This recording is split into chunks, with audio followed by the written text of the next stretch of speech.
Evangelio según San Lucas, capítulo 3, versículo 21.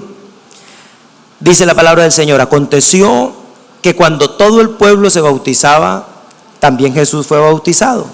Y orando, el cielo se abrió, y descendió el Espíritu Santo sobre él en forma corporal, como paloma. No que fuera una paloma, dice como paloma.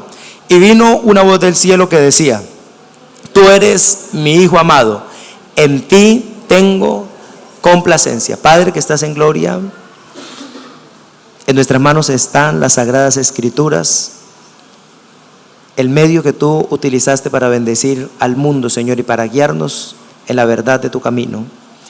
Yo te ruego hoy que toda incredulidad sea atada y quitada de en medio de nosotros, que la dureza de nuestro corazón sea echada afuera, Señor, y podamos hoy recibir con humildad la iluminación de tu palabra en favor de nosotros. En el nombre de Cristo Jesús. Amén y amén. Siéntese, por favor, hermano, le pido.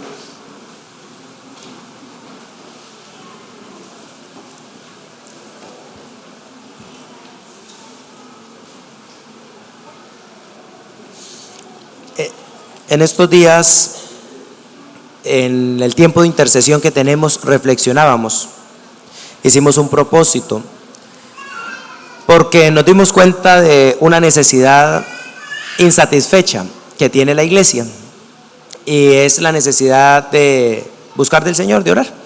Y propusimos en nuestro corazón algunas actividades, se las voy a comentar más adelante.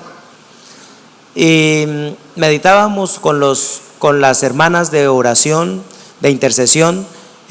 Incluso me comprometí, dije: quiero hablar este domingo un poquito sobre la oración. Y bueno, he estado meditando, he estado incluso escuchando, buscando leer algo al respecto. Y en mi corazón surgía o escuchaba yo algo que efectivamente me inquietó, me ha hecho reflexionar, y es como hay diferentes formas, tipos de personas y de cristianos. Hay diferentes estilos de vida, y a veces uno se conmueve tal vez por mirar estilos de vida nocivos, dañinos, gente que se hace daño a sí misma, y es complicado, es complejo mirar cómo alguien decide hacerse daño, ¿verdad? Uno de papá se angustia mucho cuando ve a un hijo haciéndose daño. Y yo sé que usted lo ha experimentado. Yo sé que usted ha experimentado, tal vez si su hijo no le va bien en el colegio, en la universidad, usted sabe lo que es eso, porque de ninguna manera usted va a recibir un daño por las decisiones equivocadas de los hijos. Más bien ellos se van a hacer daño. Pero uno se angustia, uno sufre de alguna manera por esto. Y la palabra de Dios dice que Dios es un padre para nosotros. Y fíjese, mi hermano, que en la iglesia también hay personas que tienen diferentes caracteres, así como en el mundo. Hay gente que es muy trabajadora, y usted los mira y son gente trabajadora, siempre se han levantado temprano, son creativos, se esfuerzan en lo que hacen. Hay otros que no les gusta hacer nada, se levantan a las 11 de la madrugada a alistarse para ir a buscar trabajo, ¿no es cierto? Y entonces salen, dan una vuelta, se ponen a hablar con los amigos, y luego llegan a la casa y dicen: no, otro día que no conseguí nada. Es como una forma de ser. Hay gente que es mentirosa, hay gente que es autodestructiva, nociva. De hecho, hay corrientes, toda la vida han existido, solo que ahorita son más visibles, de gente que le gusta hacerse daño, que se cortan. Hubo una época acá en Villavicencio, estuvo muy de moda los emo, no sé si ustedes lo recuerdan. El titulito de los emo viene de emocionales, emocionalistas, y sin duda es un demonio que busca hacer daño al cuerpo, y lo hace a través de las mismas personas. Se deprimen, se angustian, y entonces su felicidad es hacerse daño. Y hace parte como de una cultura, por decirlo de alguna manera. Son formas de ser de las personas. Y así usted va a encontrar muchos tipos de personas. En la Biblia y en la iglesia usted también encuentra muchos tipos de personas y de cristianos. Tal vez esa es una de las perplejidades que hace que muchos no entiendan o que critiquen, porque hay diferentes tipos de cristianos y son cristianos, pero son diferentes. Hay cristianos que son cristianos nominales, o sea, de nombre, cristianos de nombre. Son cristianos, insisto, mi propósito no es ofender a nadie acá, absolutamente, pero son cristianos al mismo modo en que fuimos la mayoría católicos. Es decir, ¿por qué usted es católico? Porque mi mamá me llevaba a la iglesia católica. ¿Alguno de usted por qué es cristiano? Porque mi papá me llevaba a la iglesia cristiana. Pero es de nombre, no tiene ningún efecto en su vida práctica. Sigue siendo exactamente el mismo. Se levanta igual que se levanta una persona que no es cristiana, se baña, se cepilla los dientes igual que alguien que no es cristiano, se va a trabajar y en el trabajo hace exactamente lo que cualquier persona que no conoce de Dios. Igual, a veces llega temprano, a veces llega tarde, algunos son buenos trabajadores, otros no, algunos son juiciosos, otros se roban el sueldo, llegan al mediodía, comen igual como todo el mundo, se acuestan a dormir, se levantan, siguen trabajando, su vida es la misma. Pero el domingo a las 8 de la mañana dice: ay, de verdad que hoy es domingo, qué pereza, otra vez culto, el único día que puedo dormir, pero bueno, ahí le están dando cantaleta, entonces se baña, arrastra los pies, espera que sean las 9:30 de la mañana para venir a la iglesia y llegar a las 10 y decir: bueno, estuve en culto. Y a las 11 le están mostrando a uno el reloj desde allá atrás: pastor, respete el tiempo de los demás. Son cristianos, pero son cristianos nominales. Cuando tienen una pelea con su mujer, reaccionan igual que reacciona cualquiera de afuera. Cuando tienen una tentación, reaccionan igual, ¿no es cierto? Salen corriendo, pero no a alejarse de la tentación, sino a echársela encima, ¿verdad? Son igualitos. Cuando piden una cerveza, él dice: yo gasto la segunda. Porque aunque son cristianos, solamente lo son de nombre. Hay otros cristianos que son cristianos en su economía, únicamente. Vienen a la iglesia, son juiciosos para diezmar, para ofrendar, ayudan en lo que se necesita en la iglesia, pero también hasta ahí llega su forma de ser cristianos. Y entonces, cuando hay que tomar una decisión, ¿cómo toman esas personas las decisiones? De acuerdo a que me produce más plata, ¿no es cierto? Dicen: si yo me voy al ayuno este sábado, me toca cerrar el negocio y pierdo como 80,000 pesos. No, yo mejor voy al negocio y más bien doy una ofrenda en la iglesia el domingo, ¿verdad? Dicen: no, yo a la vigilia no voy porque me trasnocho y luego al otro día no puedo trabajar bien. Sus decisiones las toman en torno a su realidad, que es la economía. Si en un culto el pastor habla de finanzas, entonces no les gusta, ¿no es cierto? Si de repente están orando, buscando del Señor y económicamente les va mal, por alguna causa, se les dañó un negocio, se les dañó el carro, les robaron algo, dicen: yo para qué busco a Dios, si mire, igual me va como a los otros. Le robaron el celular y entonces vienen y dicen: yo nunca vuelvo a diezmar, ¿para qué si Dios no es capaz de cuidarme ni un celular? Yo para qué voy a la iglesia, ¿verdad? Esos son otra forma de cristianos, y son cristianos, pero su realidad es esta. Otros son cristianos familiares, parecen buenos, pero no lo son. Son los cristianos que buscan a Dios por la familia, para que los hijos estén bien, para que la mujer no moleste tanto, ¿no es cierto? Para que el marido le dé más plata, para que ese hijo que estaba en las drogas se salga. Y entonces buscan de Dios en torno de ese sentido. Pero cuando sucede alguna de las dos, o el marido se convierte o el marido se va de la casa, entonces dicen: yo para qué sigo buscando a Dios, si finalmente ya se fue de la casa, ya qué puedo hacer. O ya se convirtió, es una mansa paloma, entonces ahora sí, ¿verdad? O ya mi hijo viene a la iglesia, o ya, bueno, sucedió algo en la familia. Entonces su realidad es en torno de eso. Y muchas veces, hermano, esos cristianos parecen buenos cristianos, y uno los mira y dice: qué hogar tan bonito, qué buen papá, qué buena mamá. Pero cuando vamos a mirar su naturaleza, su corazón, de hecho nosotros no podemos mirarlo, sino más bien cuando Dios permite ciertas circunstancias, va a aflorar lo que hay en el corazón, porque la palabra dice que de la abundancia del corazón se expresa, se mueve, se manifiesta hacia afuera. Y entonces de repente prefieren un buen plan familiar que buscar al Señor, ¿no es cierto? Un ayuno congregacional o un paseo de olla. Entonces dice: ay, yo después puedo ir, pero es que el paseíto es muy bonito, ¿verdad? Y su realidad primera está en torno a su familia. Son aquellos que tal vez en medio de una pelea sacan y dicen: ¿usted qué hace en la iglesia? ¿Para qué va a la iglesia? Si mire cómo se porta acá. ¿Por qué? Porque el propósito de ellos ir a la iglesia es que se porten bien en la casa. No tiene que ver en torno a la adoración y a la relación con el Señor, ¿verdad? Es decir, si miran a su esposo, yo utilizo mucho este ejemplo, si ven a su esposo 4 horas, 5 horas pegado al televisor, no le dicen nada, desde que no moleste. Y que se levante de ver televisión y vaya y lave la loza y deje la cocina arreglada, no dicen nada, ¿verdad? No hay problema. Pero si durante una semana no ven a su esposo ni una sola vez de rodillas orando, tampoco hay problema. Lo importante es que después de ver televisión lave la loza, que por la mañana deje plata suficiente para lo que se necesita, que el fin de semana vaya y haga el mercado, que cuando tienen que ir a comprar ropa las acompañe sin decir nada durante 1 hora ahí pateando las piedras imaginarias mientras la mujer revisa todos los almacenes. Entonces dice: Dios hizo algo en el corazón de ese hombre. No importa que jamás lo miren orando, no importa que no haya una respuesta espiritual para los problemas, porque son cristianos familiares, ¿verdad? Hay cristianos toreros, los que asisten por temporada, ¿no es cierto? Es temporada de iglesia, entonces más o menos entre abril y junio es temporada de iglesia, entonces vienen, pero por allá de noviembre a enero, a febrero, esa es temporada de familia, de rumba, ¿no es cierto?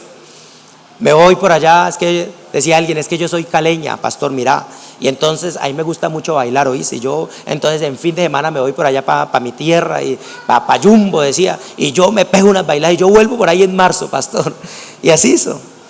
Alguna vez ya no volvió. Ciertas temporadas les gusta, hablan bien de la iglesia, pero en el fondo su corazón no está convencido de las cosas, los elementos del poder del Señor. Y esto produce, mi hermano, un montón de cosas en el corazón. Esto produce, entre otras circunstancias, presten por favor atención, que nuestras decisiones, que es en el fondo el nudo de las consecuencias que tenemos, que las decisiones las tomemos a causa del carácter que tenemos nosotros.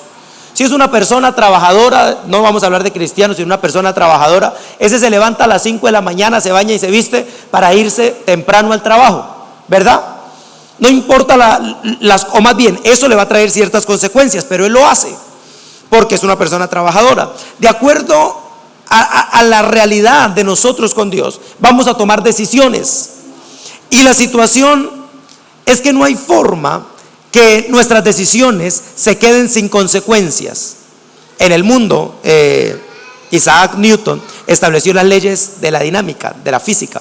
Y si no recuerdo mal, la segunda ley es que toda acción tiene su reacción. Dice, en la misma fuerza y en sentido opuesto. Eso lo enseñaban a uno por allá en décimo, no sé si usted se acuerda. Y le hacían aprender a uno de memoria esas cosas. Y lo que significa es que si usted empuja esto con una fuerza, esto me empuja a mí con la misma fuerza. Por eso si pesa mucho yo me empiezo a resbalar, porque eso me está empujando a mí.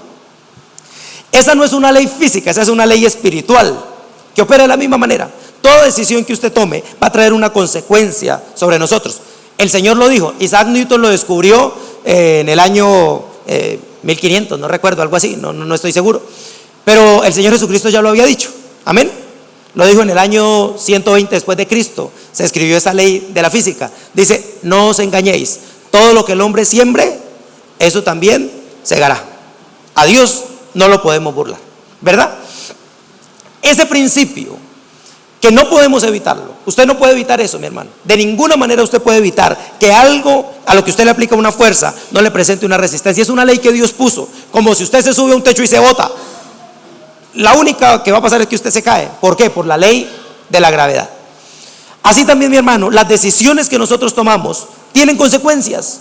Algunas las vemos inmediatamente, otras las vemos después. También esta es una ley que Dios estableció.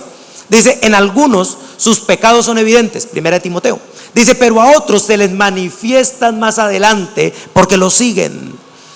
Total, que tal vez hoy, 20 años después, usted está cosechando lo que sembró cuando era un joven. Cuando su mamá le decía, no se meta con ese muchacho, no le conviene. Y usted dijo, a mí no me importa, déjeme, usted no se meta, yo ya estoy grande, usted cometió sus errores, déjeme cometer los míos. Y entonces a los 20 años está pagando las consecuencias, ¿verdad? No hay forma de que sea de otra manera. Tal vez hoy usted sufra una enfermedad en su cuerpo, con vergüenza, y lo confieso como pecado. Me hice exámenes de sangre, como chiste, dije, a los 30 años ya uno le toca hacerse exámenes, los médicos lo recomiendan. Y me salió los triglicéridos altos, el colesterol alto. Y yo decía, Señor, esto tiene que ser pecado. Si yo me cuido, si yo soy responsable, si yo ayuno lo suficiente, si me cuido, esto no debería estarme pasando a mí. No me tendría por qué estar pasando, tengo que aprender. Y si no tomo una decisión ahora, cuando tenga 50 años y no me pueda casi mover, entonces estaré respondiendo a lo que hice ahora sobre mis 30, ¿verdad?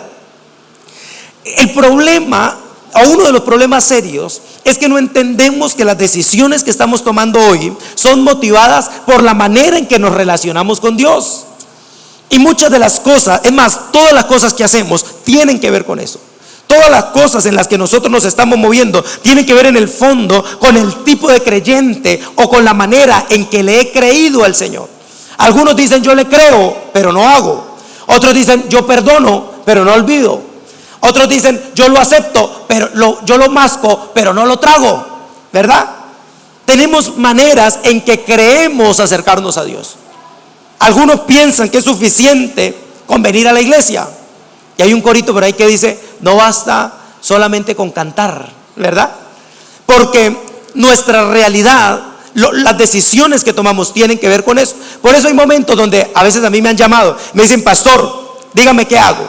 Hay culto, pero vino mi tío tercero por parte de mi papá segundo, que era amigo, y ese qué parentesco tiene con usted, no sé, pero dicen que es mi pariente. Hace 57 años no lo miro. De hecho, no me acuerdo cómo se llama, pastor, pero vino a visitarme. Entonces él dice que quiere hacer un paseo. ¿Qué hago? ¿Voy con él o me voy para la iglesia? Entonces yo le digo, hermano, lo que usted quiera hacer. Yo me voy para la iglesia, usted mire qué quiere hacer. Dios lo bendiga. Porque de acuerdo a la manera en que él se relacione con Dios, tendrá la capacidad y la facultad de tomar sus decisiones. Otro llega y dice, pastor, vino mi familia y compraron una canastica de cerveza,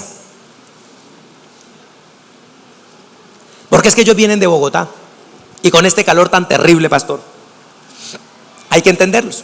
Pero yo les dije, si ustedes quieren tomen, pero yo no voy a tomar, yo soy cristiano. Y entonces se emborracharon ahí, vomitaron, se pelearon, me rompieron los vidrios, pero yo guardé el testimonio, pastor. Hice bien o hice mal.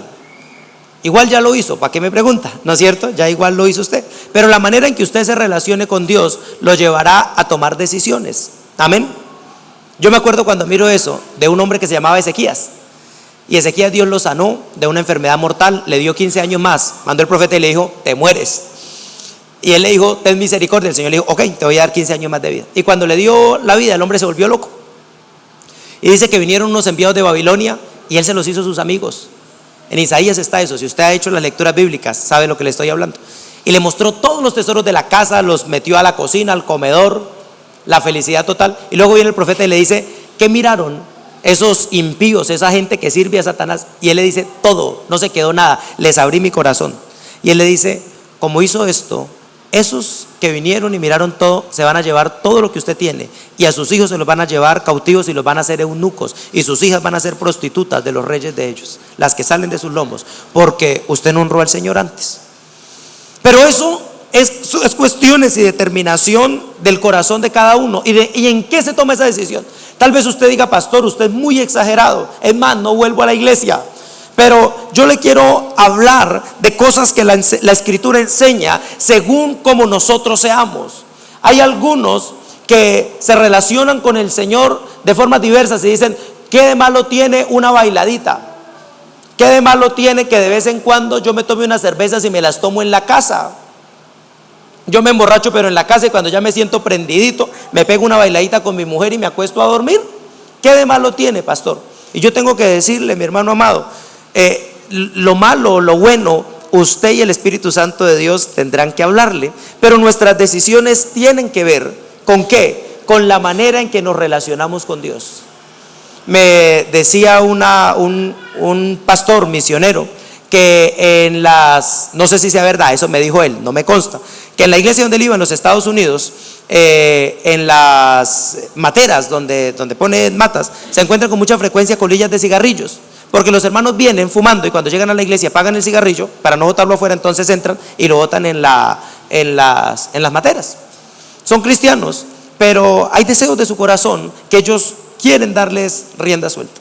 Y cuando esto sucede, pasa algo, y es que las decisiones que nosotros tenemos que tomar, las tomamos impulsados por la forma en que nos relacionamos con Dios. Entonces, cuando tenemos que comprar ropa, la tomamos esa decisión de acuerdo a ¿qué? A la forma en que yo me relaciono con Dios, a la forma en que me siento bien y lo que muchas veces creo del Señor. Cuando voy a hacer un negocio, lo hacemos de acuerdo a la forma en que me relaciono con Dios. Y entonces si hay que decir mentiras, si hay que timar, que hacer algo, no tengo problema, porque sencillamente es la forma en que me relaciono con Dios, ¿verdad? Cuando tengo que relacionarme con alguien, mire qué interesante esto. Cuando damos una palabra, y a mí esto tal vez no lo enseñan, pero el Señor me ha redarguido a mí de un tiempo para atrás. Cuando decimos algo, cuente conmigo, yo voy a hacer tal cosa. En cualquier sentido, en la iglesia, en un negocio, en lo que sea. Y luego nos queremos echar para atrás. De acuerdo a la forma en que nos relacionamos con Dios, lo hacemos también, se lo aseguro. Si usted es de las personas que en sus negocios busca cómo salir corriendo cuando no le sirve algo, le aseguro que usted también es de las personas que el ministerio lo deja botado, se lo aseguro, se lo aseguro. ¿Por qué? Porque la Biblia dice que el que es fiel en lo poco es fiel en lo mucho, y el que es infiel en lo poco, en lo mucho es infiel.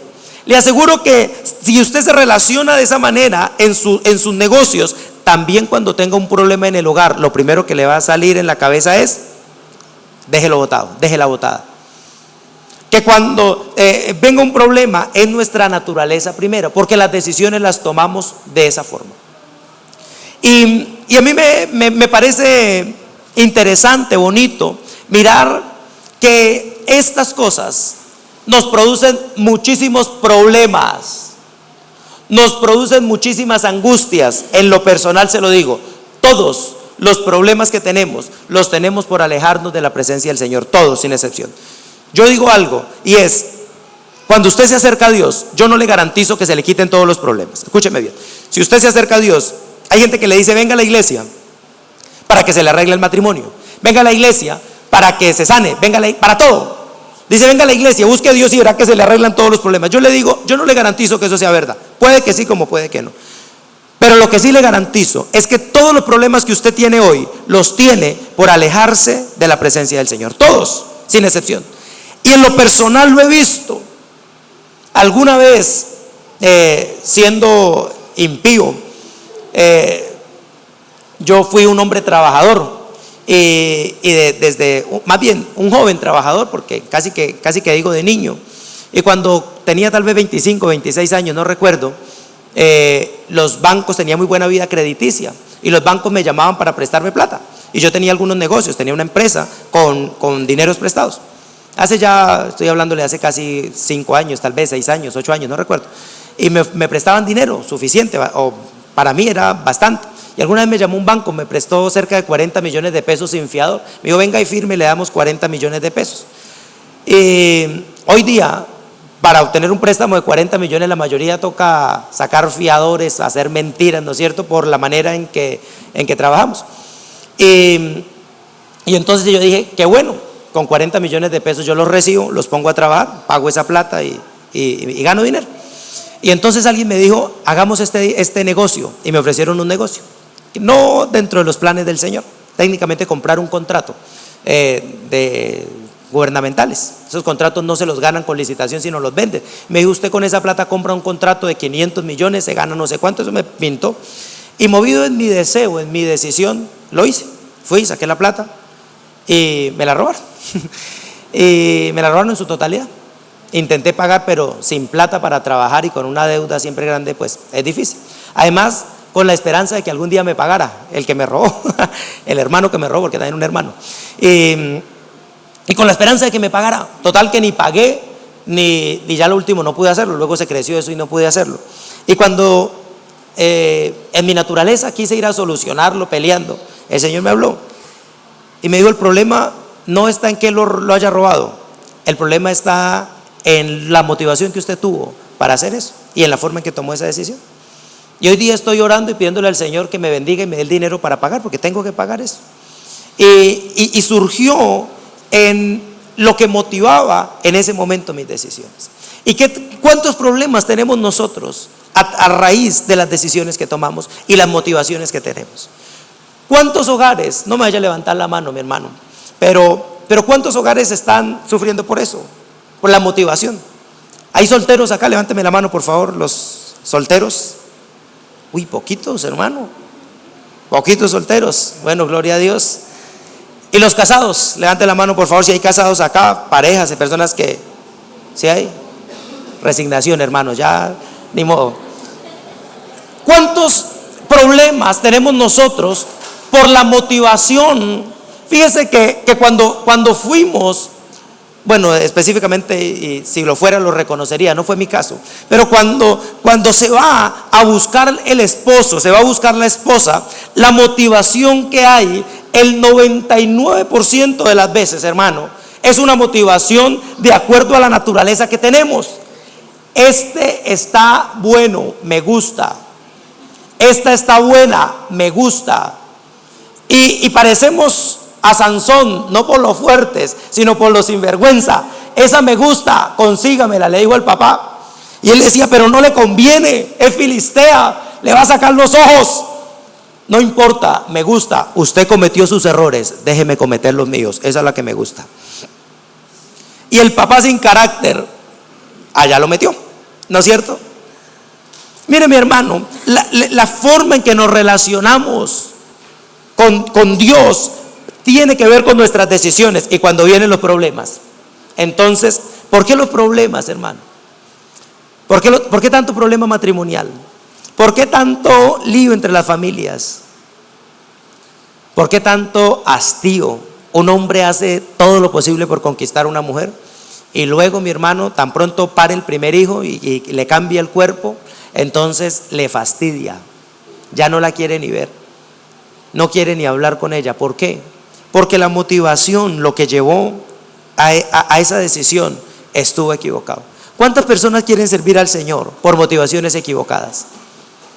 Yo hablaba con unas niñas que me decían que quieren pertenecer a la alabanza y me parece muy bien, me parece bonito, pero yo les decía: es terrible que de repente, mientras están sentaditos allá, no canten, y a la hora de la alabanza llegan tarde, mascan chicle, se sientan, les da cistitis 10 veces al baño en 5 minutos.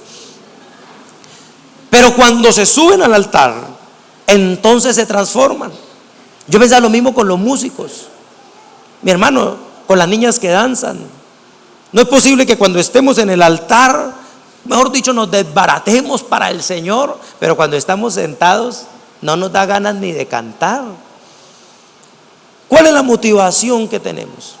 Y la situación de esto, mi hermano, es que las decisiones equivocadas van a traer sí o sí dolores, van a traer sí o sí problemas. Pero yo miro algo en las Escrituras que me sorprende, que me alegra, que me mueve, mi hermano. Ahí mismo en el Evangelio de Lucas, un poquito más atrás, el capítulo 2, dice, versículo 25. Amén. Dice: y aquí había en Jerusalén un hombre llamado Simeón, y este hombre, justo y piadoso, esperaba la consolación de Israel, y el Espíritu Santo estaba sobre él, y le había sido revelado por el Espíritu Santo que no vería la muerte antes que viese al ungido del Señor. Mire qué interesante, mi hermano. Este versículo ¿Cuántas cosas tal vez me enseña? ¿Cuántas cosas tal vez usted se imagina si la vida de este Simón, si esta revelación que Dios le había dado? Permítame especular un poquito. Permítame imaginarme de alguna manera el contexto. Porque dice que había un Simón que le había sido revelado por el Espíritu Santo, que él no se iba a morir hasta que no viera al Cristo. Y fíjese que Israel llevaba más de 400 años desde la última vez que un profeta había hablado, y más de tal vez 1000 o 1500 años desde que por primera vez habían entendido las profecías de David, por ejemplo, respecto del Mesías. Pero a este Simón se le aparece el Espíritu de Dios y le dice: tú no te mueres hasta que no mires a Cristo. Qué tremenda promesa. Y de repente déjeme imaginar que esto pasó cuando él era joven y se fue para la guerra. Y entonces estaban echando por allá, no habían balas, ¿no es cierto?, pero echaban espada y tocaba ir a hacer una misión. Yo creo que este Simón dice: yo voy, pero lo más probable es que lo matan. ¿A usted lo matan? Él diría: a mí no me matan, porque hasta que yo no mire al ungido no me puedo morir. Y se iba, ¿verdad? Con qué tranquilidad andaría este Simón, porque había recibido del Señor una instrucción respecto de lo que tenía que hacer. Con qué facilidad, mi hermano, podría andar una persona en los caminos del Señor si pudiera entender, o más bien si Dios le hubiese dado una instrucción. Mire qué tremendo, mi hermano, es estar lleno de miedo respecto de lo que vamos a hacer. Señor, ¿será que me caso o no me caso? ¿Será, Señor, que me tiro al hueco o no me tiro? Qué miedo, mi hermano, cuando no hemos recibido una instrucción del Señor. Qué tremendo cuando no sabemos lo que vamos a hacer. Cuando la mamá queda encinta y empieza a pensar: ¿y ahora será que tengo para darle de comer a este hijo? ¿O será que aguanta hambre? Cuando está levantando un hijo y dice: ¿y qué tal se me vuelva malo y después me pegue? Qué tremendo, mi hermano, cuando nos falta la seguridad de lo que estamos haciendo. Cuando nuestras decisiones se convierten en un verdadero infierno. Tenemos que hacer algo y empezamos a pensar. ¿Y sabe qué es lo peor? Que casi siempre tomamos la decisión y a los meses o días estamos diciendo: justo decidí por la más mala. Tenía 2 opciones o 3 opciones y justo agarré la peor.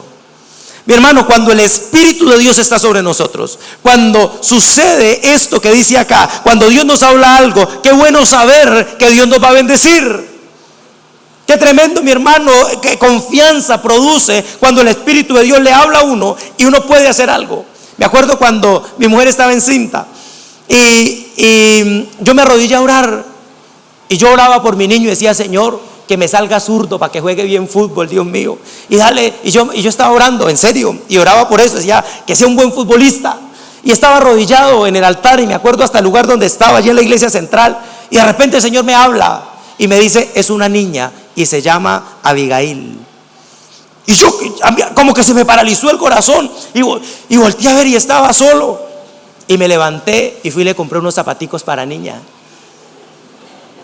Y mi suegro me dice: eso es un niño, va a ser un santollo. Y le dije: no, pastor, va a ser cordón. Y es una niña y se llama Abigail. ¿Qué niña? ¿Y qué nombre tan feo? No, pastor, no es un nombre feo, es el nombre que el Señor le dio y se llama Abigail. Y de ahí en adelante, eso mi mujer no recuerdo cuánto tenía, pero la ecografía todavía no decía nada. Duramos como 2 meses antes de que pudieran mirar. Y cuando iba a salir, mi mujer me dijo: ¿y será niño o será niña? Yo le dije: es una niña y se llama Abigail. Y hermano amado, cuando le hacen la ecografía, el médico dice: es una niña.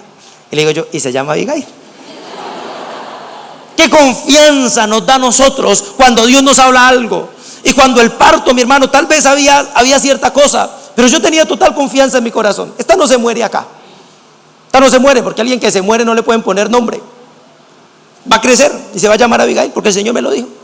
Y sí, había cierta expectativa en mi corazón, pero esa seguridad estaba allí de lo que Dios había dicho.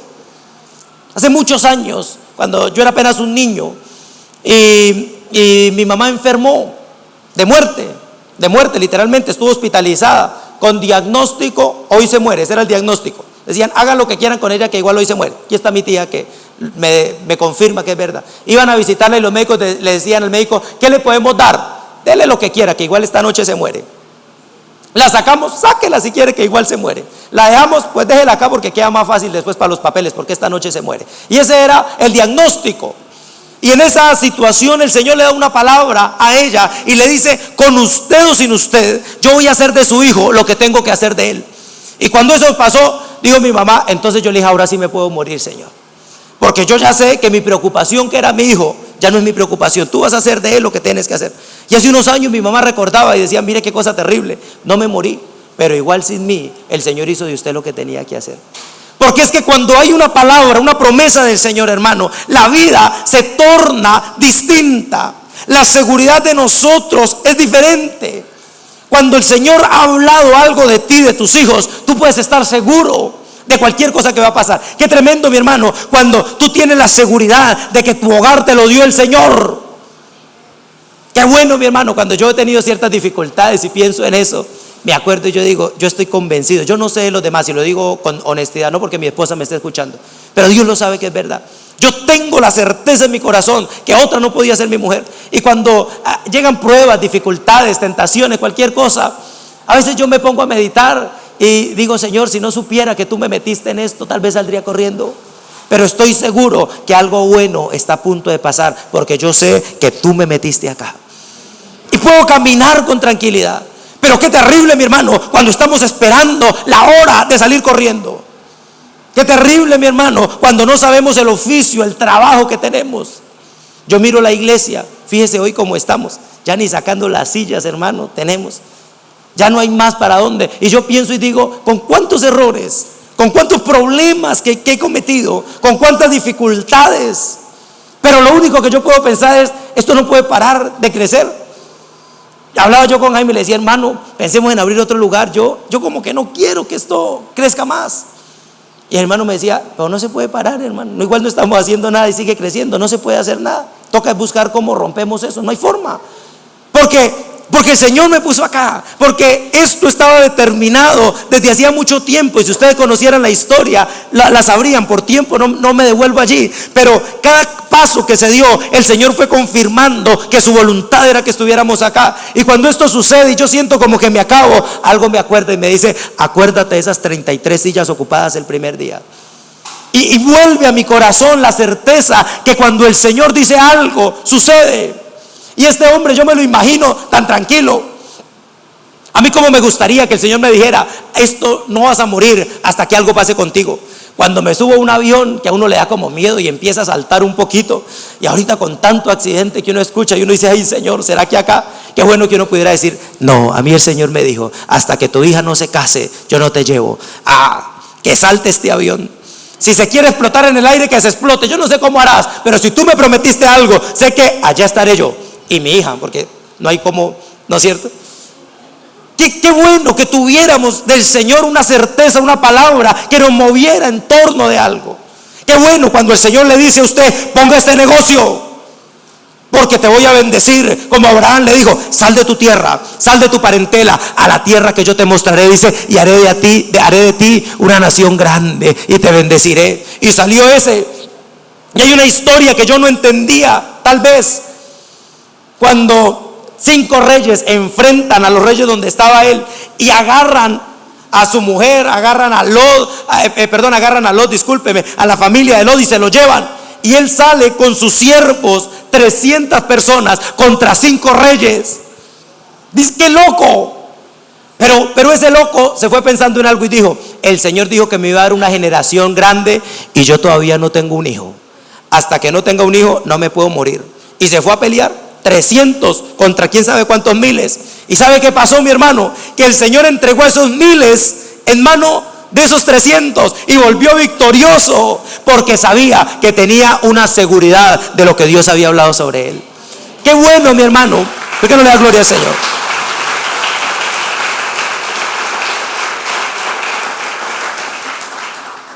Cuando yo miro esto, mi hermano, me imagino muchas cosas. Uno cree que este Simón ya era viejito, y yo pienso que sí. ¿Y por qué no pensar que ya se le había muerto la mujer?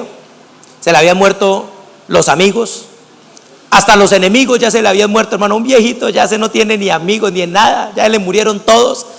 Y tal vez ese se acostaba como con ganas de morirse, ¿verdad? Pero se acordaba que el Señor le había dicho: hasta que no mires a mi ungido no te mueres. Qué tremendo. Y el Simón, yo me imagino que se iba para el templo casi todos los días a echar cabeza allá, a mirar, y decir: ¿será que hoy sí viene? Porque hasta que no lo mire no me puedo morir. Qué profundo, mi hermano, es tener una palabra del Señor que nos hable. Y acá mismo habla de otra persona, el versículo 29, perdón. Cuando miró, incluso leamos el resto, dice: y movido por el Espíritu, verso 27, vino al templo. Y cuando los padres del niño Jesús lo trajeron al templo para hacer por él conforme al rito de la ley, él le tomó en sus brazos y bendijo a Dios diciendo: ahora, Señor, despides a tu siervo en paz conforme a tu palabra. Qué tremendo, mi hermano, es que tú hayas podido escuchar una palabra sobre tus hijos. Tal vez que el Señor te diga: a este hijo lo voy a poner a servirme a mí, me servirá con poder, hará esto y aquello, y que usted se pueda levantar, y tal vez si le viene algo malo, alguna cosa, usted puede decir: a mí no me importa, el Señor me dio una palabra y de acá no me muevo, el Señor me la dio. Pero qué terrible, es lo contrario, cuando nunca hemos escuchado y andamos llenos de miedo, llenos de temor, llenos de angustia, tomando decisiones, corriendo de acá para allá, de allá para acá, al sur, al norte, me cambio de ciudad, de país, de departamento, de trabajo, de marido. Algunos se cambian hasta de sexo ahora, buscando la felicidad, tratando de encontrar algo para lo cual fueron hechos. Pero la situación, mi hermano, que nunca la encontrarán si no viene la palabra del Señor. Y acá dice, verso 36, y estaba allí también Ana, profetisa, hija de Fanuel, de la tribu de Aser, de edad muy avanzada. Mira lo viejita que era. Dice: pues había vivido con su marido 7 años desde su virginidad. Vamos a decir que se casó a los 12, siendo locos y exagerados. Y vivió 7 años, bueno, 8 para que nos quede fácil. Se casó a los 13 y vivió 7 años, tenía 20. Y enviudó, verso 37, dice: y era viuda hacía 84 años. O sea, porque no tuviera, tenía de 100 años para arriba. Ya no viejita, ¿no es cierto? Pero dice: no se apartaba del templo, sirviendo de noche y de día, con ayuno. No está un hermano por ahí. Vamos a programar un ayuno y me dice: pastor, pero ¿qué pasa si yo ayuno todo un día? Porque ¿cómo es el ayuno? Yo le dije: el ayuno es desde las 6 de la tarde de un día hasta las 6 de la tarde del otro día. Pastor, pero yo ayuno, yo dejo de desayunar y acá la úlcera, pastor, eso casi me mata. ¿Cómo hago entonces? Yo voy a ayunar, pero entonces yo desayuno y sigo ayunando. Luego voy a almuerzo y sigo ayunando. Yo a veces ayuno así, el primer plato, ya con el segundo rompo el ayuno. Pero miren lo que dice la escritura, dice: era viuda de 100 y pico de años. Dice: y no se apartaba del templo, sirviéndole de noche y de día, con ayunos y oraciones. Esta, presentándose en la misma hora, daba gracias a Dios y hablaba del niño y todos los que esperaban, y hablaba del niño a todos los que esperaban la redención de Jerusalén. Mire, mi hermano, cómo me conmueve, se lo digo en el nombre del Señor, mirar a aquellos que son guiados por el Espíritu. ¿Usted cree que fue casualidad que Ana llegara a ese momento? Dice la Biblia que Simón fue movido por el Espíritu de Dios y llegó al templo. Y en esa hora en el templo, ¿cuántas personas habrían? Muchas. Y miraron entrar a María, miraron entrar a José y miraron entrar a un niño. ¿Y sabe qué vieron? Lo mismo que veríamos nosotros: un niño, una mamá recién parida y un papá. Pero cuando este hombre lo mira, dice que el Espíritu Santo de Dios le cae y levanta al niño y profetiza. Y cuando Ana está en el templo, dice, y lo mira y dice: mis ojos han visto la salvación, la redención de Israel. Qué tremendo, mi hermano, mirar la presencia y la gloria de Dios. Pero no solo ellos, mi hermano. La escritura nos habla, y me gustaría que fuera rápidamente unas 2 citas antes de concluir, en Hechos de los Apóstoles. Ojalá usted las pudiera escribir, en Hechos de los Apóstoles, capítulo 9, versículo 10. Dice la palabra: había entonces en Damasco un discípulo llamado Ananías, a quien el Señor le dijo en visión: Ananías. Y él respondió: heme aquí, Señor. Y el Señor le dijo: mire esto, levántate y ve a la calle que se llama derecha y busca en la casa de Judas a uno que se llama Saulo, que es de Tarso, porque he aquí que él está orando. Mire qué tremenda instrucción. Yo quiero que usted por favor la revise un poquito. Mire la instrucción que le da el Señor. Le dice: levántate, ve a la calle que se llama derecha. No le dice vaya y busque por ahí, le da el nombre de una calle.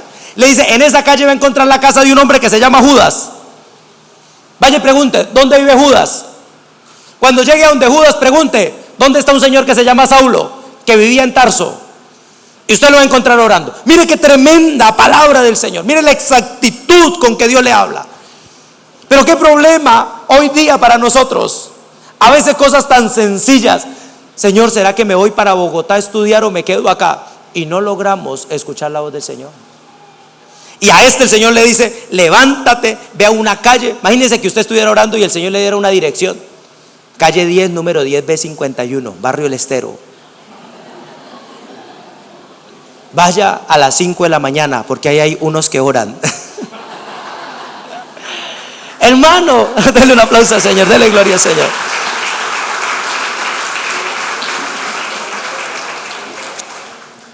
Se necesita la instrucción del Señor.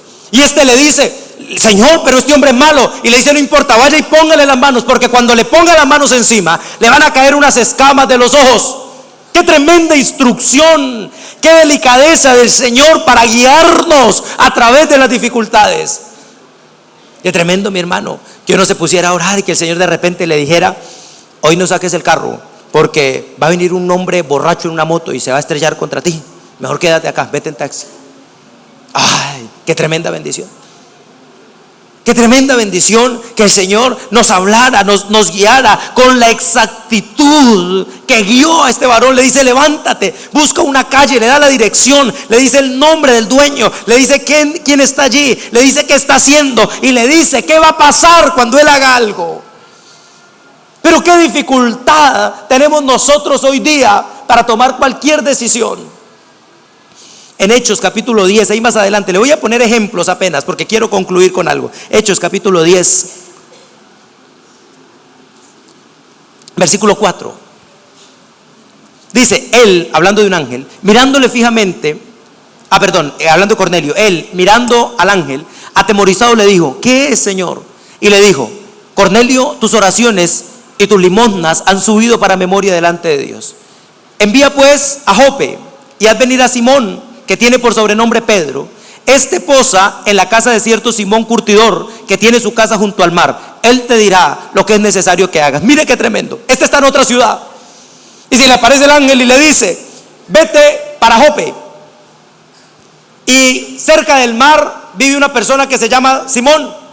Este Simón trabaja curtiendo cueros. Y en la casa de él hay otro hombre que se llama Simón, alias Pedro, conocido en el bajo mundo espiritual como Pedro. Vas a encontrarlo, este está quedándose allí, está reposando, y le vas a decir que vengas porque él te va a dar una instrucción. Mire qué profundidad de la dirección de Dios. Mire la grandeza de los caminos insondables de Dios. Pero hoy día, mi hermano, cuánto problema por la incapacidad que tenemos nosotros de ser dirigidos por Dios. Yo le digo, mi hermano, perdóneme algo, le hago una pregunta, ojalá usted se la responda acá. ¿Alguien alguna vez o conoce un caso de un papá que haya hecho un esfuerzo tremendo por meter a la niña, a la hija, a estudiar en la universidad, y a los 3 semestres encinta, destruida la vida? Hizo un esfuerzo por mandarlo para Bogotá, y cuando fue a visitarlo le dijo: yo soy Simón, Simón tu hijo, el gran varón, ¿no es cierto? Se volvió homosexual, se volvió lesbiana, se prostituyó. Qué tremendo, mi hermano.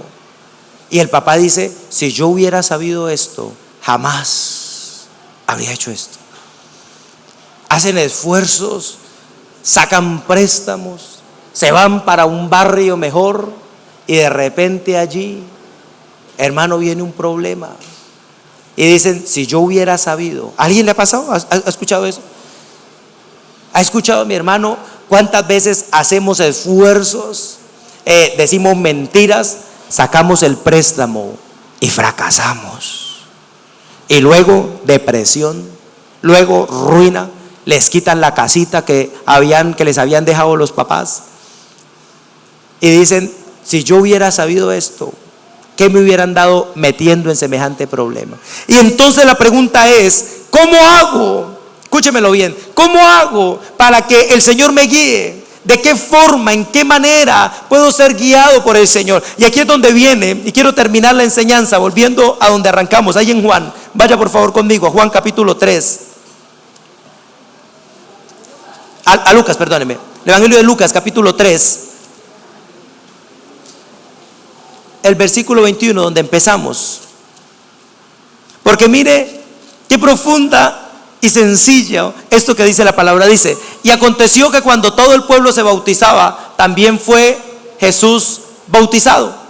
¿Y qué dice? Quiero que por favor me diga, ¿qué dice ahí? Dice: y orando, el cielo se abrió.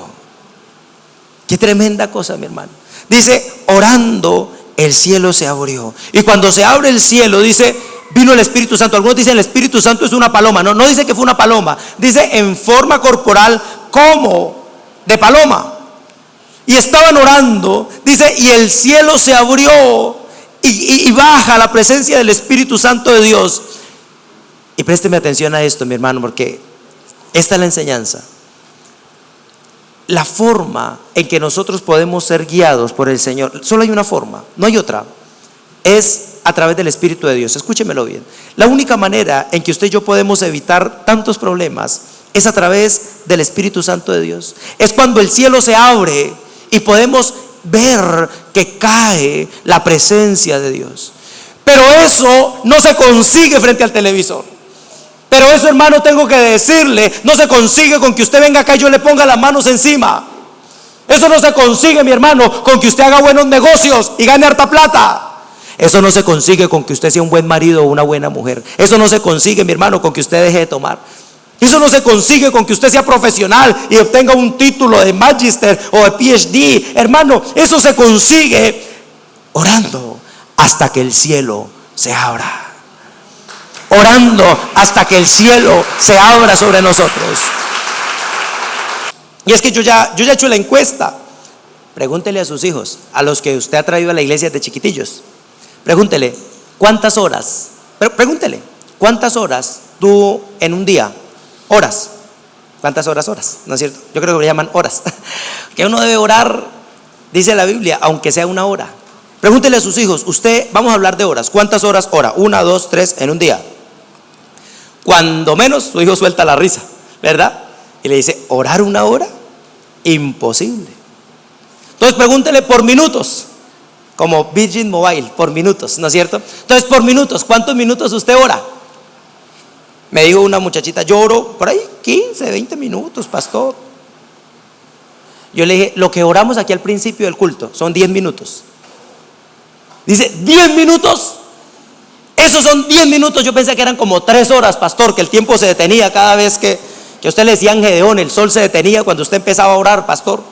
No, son 10 minutos. Entonces dice, no, pastor, si esos son 10 minutos, entonces yo oro por ahí 1. Pero bueno, no le pregunte a sus hijos. Ahora pregúntese usted, ¿cuántas horas ora al día? Usted de los que ora hasta que el cielo se abra. Usted de los que se arrodilla hasta que el cielo se abra. Dicho sea de paso, la actividad de los viernes con los jóvenes queda suspendida.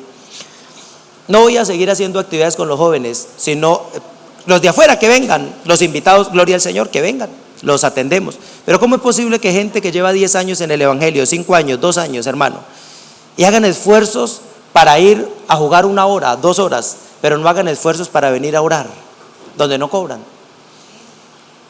Mi hermano, y le digo la verdad, me duele y es algo que estaba disfrutando y que siento de bendición, pero si no hay un interés, hermano, de buscar al Señor, perdóneme, yo no estoy acá para entretener ni a los jóvenes, ni a los viejos, ni a nadie, mi hermano amado. Yo estoy acá para enseñar la palabra de Dios.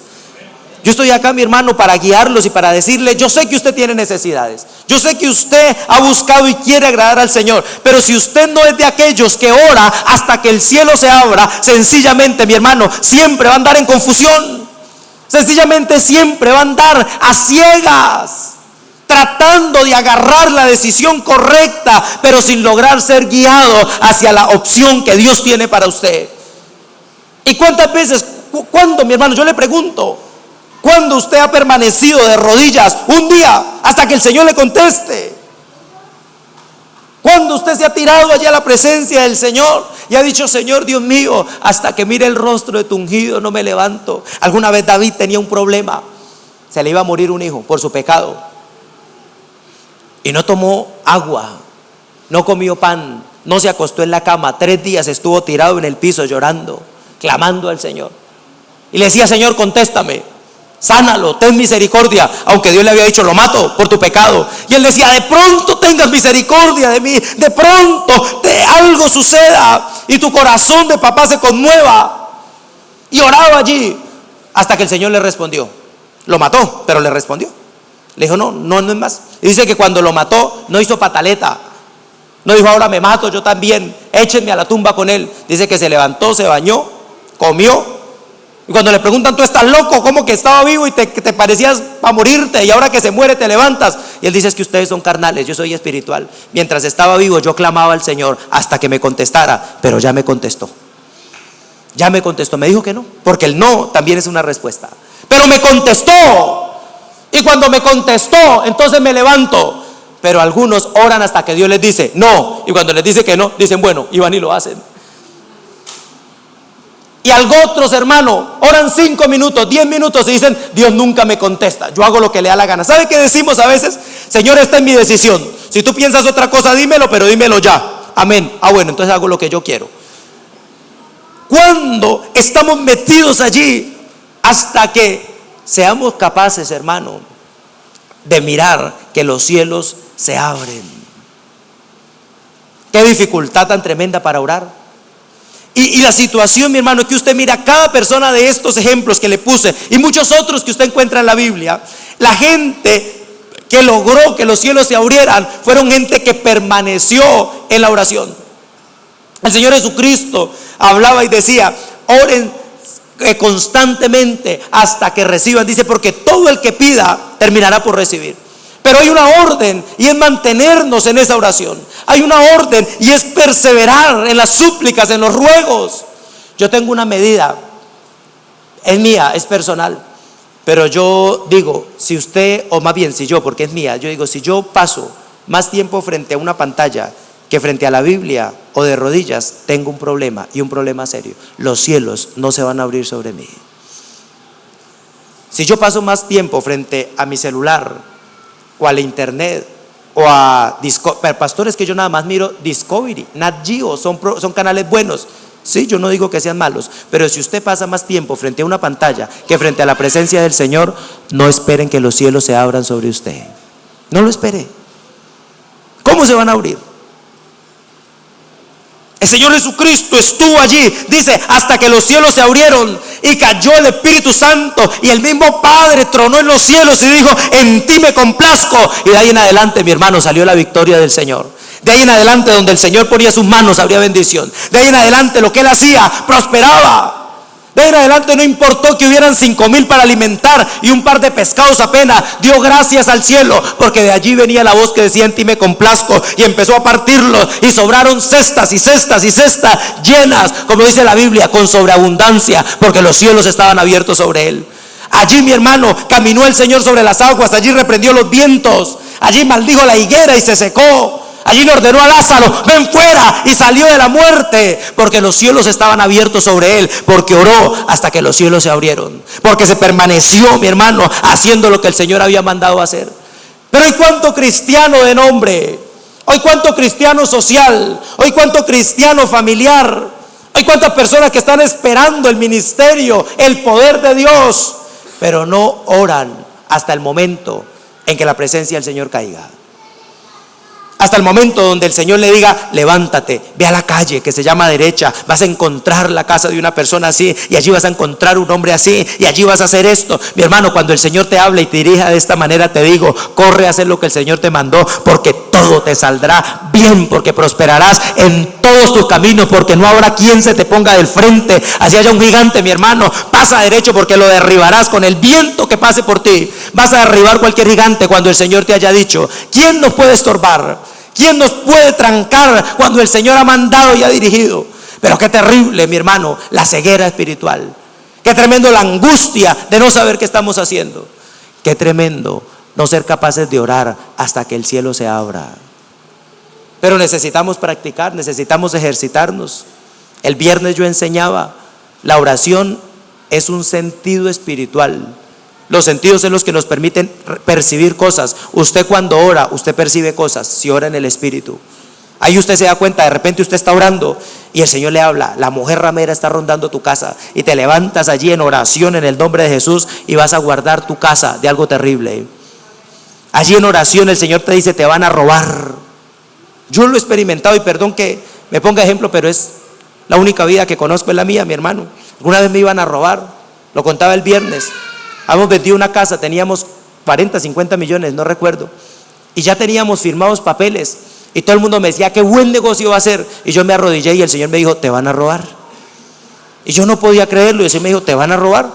Deshicimos el negocio, luego nos dimos cuenta cómo nos iban a robar. De hecho, una hermana cayó ahí, y con ese dinero compramos una casa que valía el doble. En oración el Señor me advirtió, y cuando yo vendí esa casa, compramos una casa en un dinero y la vendimos en 3 veces lo que la habíamos comprado, mi hermano. Y cuando yo vendía esa casa, yo pensaba y decía, si el Señor no me hubiera advertido, si los cielos no se hubieran abierto, hoy no solo no tendría esto, estaría pensando, qué terrible, me robaron. Pero yo le digo con sinceridad, mi hermano, no espere que en 10 minutos los cielos se abran sobre usted. Hay veces hasta nos preguntamos, Señor, ¿por qué tenemos que orar tanto? Pero la verdad, mi hermano, es que la mayoría de nosotros ni siquiera hemos orado tanto. Oramos por algo 5 minutos, ya me cansé, Señor. Oramos por algo una semana, es que ni una semana. Me decía un hombre, pastor, tengo mi récord de oración esta semana, 4 días he venido. Ese es mi récord. O sea, ni siquiera somos capaces de hacer un propósito de venir 5 días. La semana de oración que hacemos acá a las 5 de la mañana son 5 días. ¿Cuántos hay que nunca han logrado venir una semana? Y es de 5 a 6. Algunos llegan a las 5:45. Dicen, pastor, dejé el pelo en el alambre, pero acá llegué a cumplirle a Dios. ¿Cumplirle qué? No son capaces de orar una semana, no son capaces de permanecer un mes en oración por algo. Y estamos esperando que los cielos se abran. Y estamos esperando que se escuche la voz de Dios diciéndote, en ti me complazco y te bendigo. Y estamos tal vez profetizando y diciendo, tus manos serán llenas de oro, diciendo, tú eres la generación que traerá la presencia del Señor. Pero mientras los cielos no se abran, hermano, serán mentiras esas cosas. La presencia de Dios no va a caer mientras los cielos no se abran, mientras no haya una iglesia que ore. Tus problemas no los vas a poder vencer mientras tú no estés orando. ¿Cuántas personas aguantando? No quiero pecar, ayúdame Dios, pero no se meten a orar, no se ponen a buscar del Señor, no se meten allí a la presencia de Dios? ¿Cómo vamos a recibir la ayuda del Señor? Hermano, la iglesia, una verdadera iglesia, un verdadero cristiano, es un hombre o una mujer que ora. Es un hombre o una mujer que se acerca al Señor. No hay otra forma. Es un hombre o una mujer que es capaz de perseverar hasta que los cielos se abran. No que cuando viene el primer ataque de una vez sale corriendo a hacer lo que le da la gana, sino que permanece hasta que los cielos se abran.